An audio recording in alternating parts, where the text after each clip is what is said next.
Magandang gabi guys. Sa video ito, ituturo ko sa inyo kung paano kukumputin yung 500 MCM SSR. Is equivalent yan sa 250 mm square. Itong supply nito guys, itong ginagamit sa mostly sa planta. Lalo na yung nagtatrabaho pa ako sa plant Gabriela 271 layer 272 plant 272 layer MIP sa taas, at saka sa Tayuyod din PIPC 12. Ito ang ginagamit na supply namin guys. Malaki to, itong kable na to. Ito ang bipooling to, bipool. Malaki talaga tong wire na ito, 500 MCM. So ito na guys, yung 500 MCM guys, SSR, ganyan, yung kable niya, 37 strand yan guys.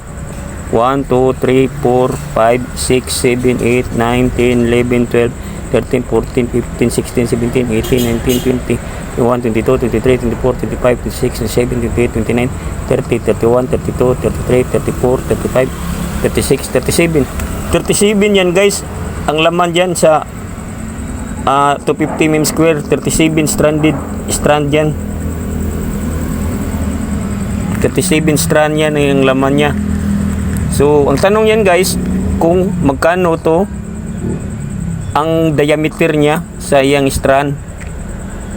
Sundan nyo lang itong video na to guys para malaman nyo guys kung paano talaga to kukumputin tong diameter niya ito by mils. Ito guys, sa may formula tayo dito, 1 MCM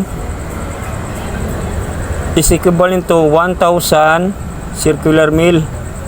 So substitute na ito yung 500 MCM is times 1,000 MCM cm circular mils. So magiging 5,000 yan guys, 500,000 circular mil. So sa strand na to, sa strand is equal to 500,000 circular mil over 37, dahil 37 to strand guys. So ang kalabasan nito 500,000 to.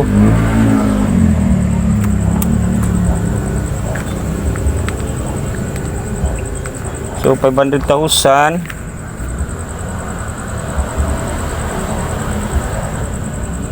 divided by 37.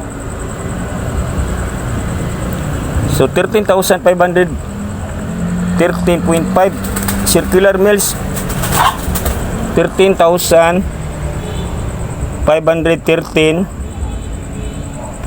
circular mils. So para makuha mo to guys na yung diameter niya, may formula pa.